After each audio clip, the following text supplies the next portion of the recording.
Assalamu alaikum wa rahmatullahi wa barakatuh. Welcome to online class. I am K. M. Mohin Hussain, a English teacher, KPB School and College, Dhaka. KPB School and College means Kodumtola Pro School and College. It's a very big on educational institute in Dhaka city. Okay. Grammar. Topic noun or noun phrase. In short, NP in Bengali Bishesho. A noun বা noun phrase. Do you know what is called noun or noun phrase? What are the difference of between noun and what are the difference between noun and noun phrase? আমি এখানে বলে রাখি noun এবং noun phrase না, যাকে noun বলে তাকে noun phrase বলা হয়, যাকে নাউন ফ্রেজ বলে তাকে নাউন বলে, একই কথা। যিনি নাউন, যেটা যাকে তুমি নাউন বলবে সেই আবার নাউন ফ্রেজ, যাকে তুমি নাউন ফ্রেজ বলবে সেই আবার নাউন। ক্লিয়ার? একই জিনিস আমরা শিখবো ইনশাল্লাহ। আমার মনে পড়ে আমাদের আমাদের অনেক গুরুজনরা আমাদেরকে এনপি বলতে নাউন প্রনাউন শিখাতেন।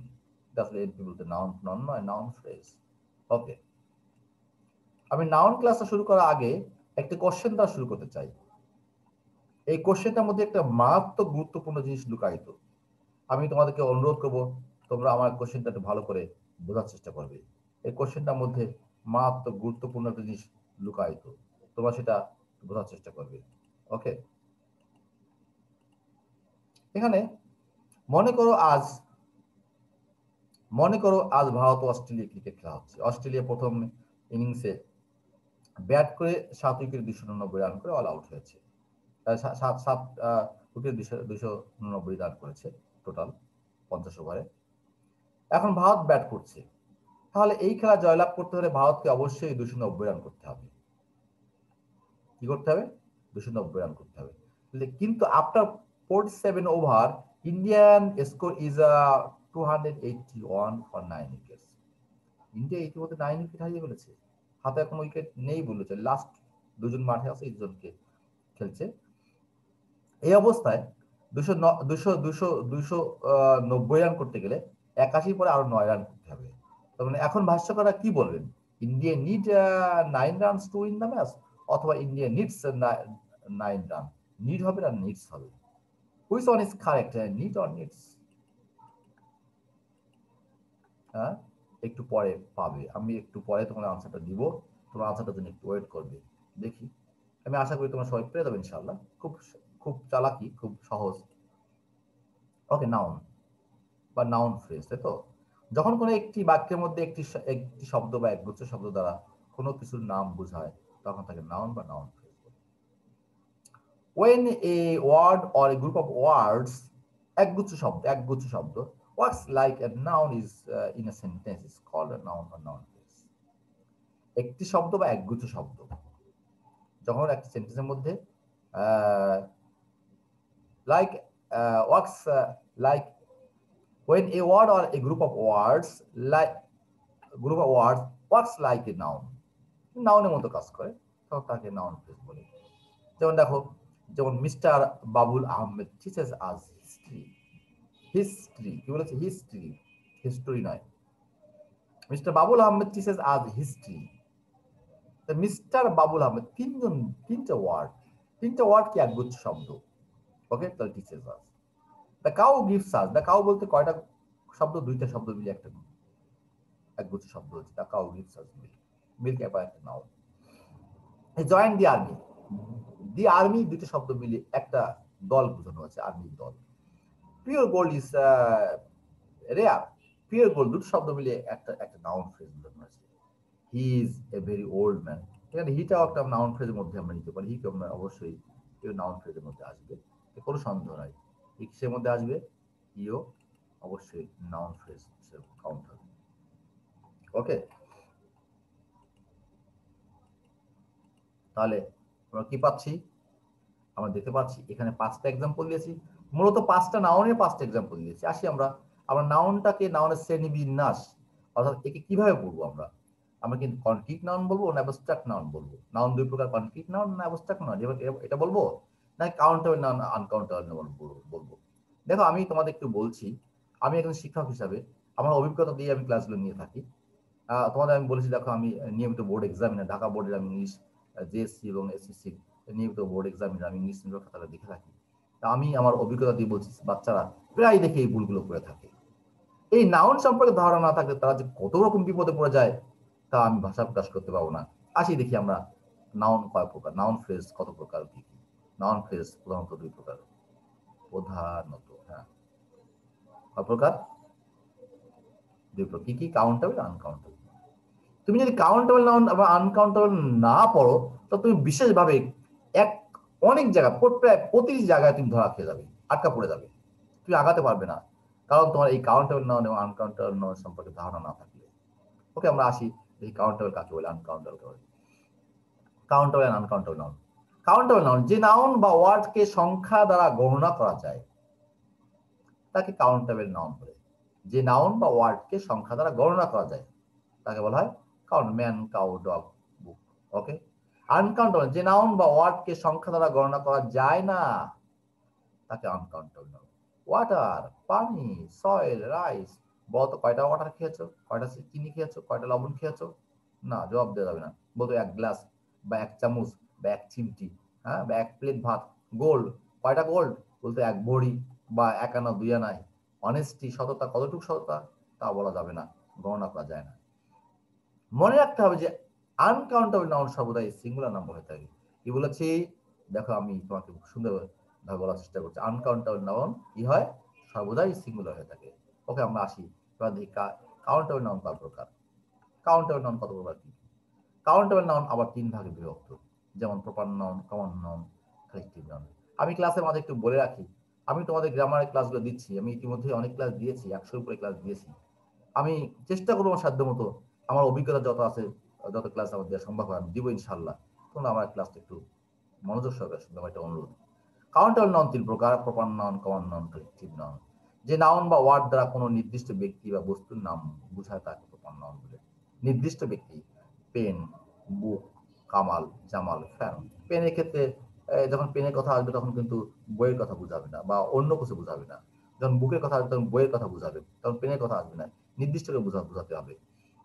কমন নাউন, একটু ভালো করে বোঝার চেষ্টা করে। যে নাউন বা ওয়ার্ড দ্বারা কোনো ব্যক্তি বা বস্তুর প্রত্যেক সাধারণ নাম বোঝায়, হ্যাঁ, একজনকে বোঝাতে পারে বা প্রত্যেক সাধারণ নাম বোঝাতে পারে, তাকে কমন নাউন বলে। যেমন cow, goat, crow, dog, man, girl, এগুলো common noun. The cow gives us milk, দেখো the cow gives us milk, the cow third person singular হিসেবে ধরা হয়েছে। গরু আমাদের দুধ দেয়, এখানে এস বাই এস যোগ করেছি, কিন্তু দ্য কাউ দ্বারা সারা পৃথিবীর সব গরুকে বোঝায়, সকল গরুকে বোঝায়। কমন নাউন হলে এভাবেই আমাদের কাজ করতে হবে। আরেকটি নাউন, যে নাউন বা ওয়ার্ড দ্বারা কোনো ব্যক্তি বা বস্তু প্রত্যেকে সাধারণ নাম না বুঝিয়ে তাদের সমষ্টিকে বোঝায়, পুরোটাকে বোঝাবে, সমষ্টিকে বোঝাবে, তাকে কালেক্টিভ নাউন। যেমন আর্মি, আর্মি বলতে নৌবাহিনী বোঝাচ্ছে না, আমি বলতে এয়ারফোর্স বোঝাচ্ছে না। স্টুডেন্ট, স্টুডেন্ট বলতে স্টুডেন্ট বোঝাচ্ছে, তাই না? Team, India and Australian team, তাই না? Group, family, community. যেমন একটা এক্সাম্পল দিয়েছি, Australian cow give us much milk. দেখো এখানে দ্য কাউ গিভস আস বলেছিলাম, সারা পৃথিবীর সব গরু বা একটা গরু বোঝানো হয়েছে। অস্ট্রেলিয়ান কাউ বলতে সারা পৃথিবীর সব গরুকে বোঝানো হয়নি, অস্ট্রেলিয়ার সেই বড় বড় গরুগুলোর কথা বোঝানো হয়েছে। The cow give us much milk. যদি আমরা কাউন্টার আর আনকাউন্টার ধারণা না জানি, এখানে মাস ব্যবহার করবো না মোর ব্যবহার করবো, তুমি কিন্তু বিভ্রান্ত হয়ে যাবে। Our team play well, our team, আমাদের টিম ভালো খেলে, কিন্তু আওয়ার টিম প্লেজ হইলে হওয়ার কথা না। না, আমার টিমের মধ্যে কিন্তু 11 জন প্লেয়ার আছে। They play in our local team, এই আমাদের লোকাল টিমে খেলে। লোকাল টিমে কয়জন প্লেয়ার? অনেক প্লেয়ার আছে। হি জয়েন দি আর্মি, সে কিসে অংশগ্রহণ করেছে? আর্মিতে। সে নৌবাহিনীতে অংশগ্রহণ করেনি, সে নেভালে অংশগ্রহণ করেনি, সে এয়ারফোর্সে অংশগ্রহণ করেনি। We live in our family, আমরা আমার ফ্যামিলিতে বসবাস করি। ফ্যামিলিতে কজন লোক বসবাস করে? ফ্যামিলিতে কিছু সংখ্যক লোক বসবাস করে। অবশ্যই ফ্যামিলি বলতে হতে গেলে একজনকে নিয়ে একটা ফ্যামিলি হয় না, বাবা মা, ভাই বোন, ছেলে মেয়ে, এগুলো নিয়ে ফ্যামিলি হবে। ওকে, তাহলে আমরা জানতে পারছি নাউন তিন প্রকার, proper noun, collective noun, countable noun তিন প্রকার, প্রপার, কমন এবং কালেক্টিভ নাউন। ক্লিয়ার? এবার আসি কোশ্চেনের আনসার। ওই যে প্রথম প্রশ্ন করেছিলাম যে India need or needs 9 run to win the match. Correct answer need. আমরা ইতিমধ্যে তুমি জেনে গেছো, দেখো এখানে কিন্তু আর টিম প্লে ওয়েল, আর টিম দ্বারা 11 জন প্লেয়ার বোঝানো হয়েছে। অস্ট্রেলিয়ানকে বলতে অস্ট্রেলিয়ান সব গরুদেরকে বোঝানো হচ্ছে, এখানে কিন্তু অস্ট্রেলিয়ার সকল গরু, অন্য কোনো গরুরা বাংলাদেশি গরু বোঝানো, শুধু অস্ট্রেলিয়ান গরু। এটা কিন্তু কালেকটিভ নাউন। তাহলে কি হলো, ইন্ডিয়া ইন্ডিয়া টিম, একটা কালেকটিভ নাউন, তাহলে আনসার হবে নিড। তাহলে India need 9 runs to win the match. আমরা এখানে রানস শব্দটা যোগ করতে পারি, রানস শব্দ আমি যোগ করিনি, তোমরা হয়তো ভাবতে চান রান 9 রানস।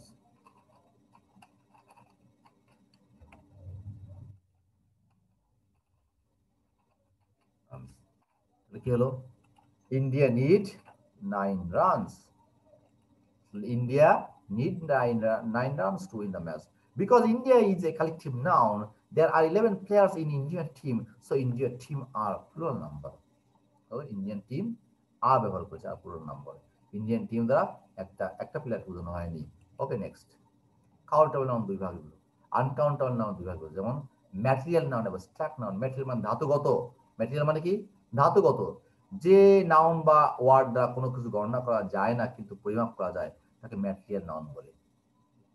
হ্যাঁ, তাকে কি বলে, ম্যাটেরিয়াল নাউন। যেমন gold, water, iron, silver, soil, salt, rice, hair, milk. Gold কয়টা স্বর্ণ, এক ভরি স্বর্ণ।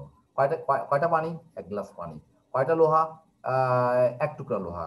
সিলভার কয়টা সিলভার, এক এক পিস সিলভার, তাই না? সয়েল কতগুলো মাটি, এক কোদাল মাটি বা এক ঝুড়ি মাটি। সল্ট কত টুকু লবণ, এক চিমটি লবণ। রাইস কতগুলো ভাত খেয়েছো, এক প্লেট ভাত খেয়েছো, ইত্যাদি ইত্যাদি। অ্যাবস্ট্রাক্ট নাউন, তাহলে আমরা দেখতে পাচ্ছি গণনা করা যায় না কিন্তু পরিমাপ করা যায়। ওকে, ঠিক তার বিপরীতটা যে অ্যাবস্ট্রাক্ট নাউন, যে নাউন দ্বারা কোনো কিছু, কোনো ব্যক্তি বস্তু গুণ বা অবস্থা বা কাজের নাম প্রকাশ পায়, অথবা যে ওয়ার্ড দ্বারা কোনো কিছু স্পর্শ করা যায় না কিন্তু ইংরেজির সাহায্যে উপলব্ধি করা যায়। স্পর্শ করা যাবে না, তুই ধরতে পারবে না, ছুঁতে পারবে না, কিন্তু উপলব্ধি করে। অ্যাবস্ট্রাক্ট তাকে abstract noun. Love, I love my mother, যা তো লাভ তুই নিয়ে পকেটে রেখে দে, হবে না, ধরা যায় না। অ্যাঙ্গার, রাগকে তুমি ধরতে পারবে না। হেট, ঘৃণা, লাইক, পছন্দ করা, এগুলো তুমি ধরতে পারবে না। অর্থাৎ যা যা উপলব্ধি করা যায় না, স্পর্শ করা যায় না কিন্তু ইংরেজির সাহায্যে উপলব্ধি করা যায় তাকে বলা হয় অ্যাবস্ট্রাক্ট নাউন। তাহলে আমি আবার শেষে এটি জানতে চাচ্ছি, নাউন কত প্রকার, নাউন কাকে বলে? হ্যাঁ, কাকে নাউন বলে? যখন একটি ওয়ার্ড বা একগুচ্ছ ওয়ার্ড কোনো ব্যক্তি ও বস্তুর নাম বলে তখন নাউন, তাকে নাউন বলে। নাউন কয় প্রকার? নাউন প্রথম দুই প্রকার, countable noun, uncountable noun. Countable noun কয় প্রকার? কাউন্টেবল নাউন তিন প্রকার, proper noun, common noun, collective noun. এবার প্রপার নাউন নির্দিষ্ট ব্যক্তি বস্তু, কালেকটিভ নাউন কমন নাউন এক কথা সবাই সকলে সাধারণ নাম বা একজনকে বোঝায়, আর কালেকটিভ নাউন সকলে সাধারণ নাম না বোঝায়, সমষ্টিকে বোঝায়। সমষ্টি হলে কালেকটিভ নাউন, সাধারণ নাম হলে কমন নাউন। ওকে, আনকাউন্টেবল নাউন দুই প্রকার, ম্যাটেরিয়াল নাউন এবং স্ট্যাক নাউন। একটা হচ্ছে যা ধরা যায়, পরিমাপ করা যায়, হ্যাঁ, গণনা করা যায় না কিন্তু পরিমাপ করা যায়, তাকে বলে ম্যাটেরিয়াল নাউন। এবং স্ট্যাক নাউন যা যা ধরা যায় না, স্পর্শ করা যায় কিন্তু ইন্দ্রিয়ের সাহায্যে উপলব্ধি করা যায়, তাকে বলে ম্যাটেরিয়াল নাউন। ওকে, আমি আশা করি তোমার ক্লাস বুঝতে পারছো ইনশাআল্লাহ। আমার অনুরোধ, তুমি নিজে বুঝলে অন্যকে বুঝাবে, আমার চ্যানেল সম্পর্কে বলবে। Our class will continue. Please subscribe our channel and share it. Channel name K M Monir Hossain. আমার নিজের নামে চ্যানেল খুলেছি, তুমি গুগলে বা ইউটিউবে বা ফেসবুকে আমার নাম লিখলে তুমি পেয়ে যাবে ইনশাআল্লাহ। আমি আশা করি তোমরা শিখবে এখান থেকে। Thanks for watching my class. আসসালামু আলাইকুম ওয়া রাহমাতুল্লাহি ওয়া বারাকাতুহু।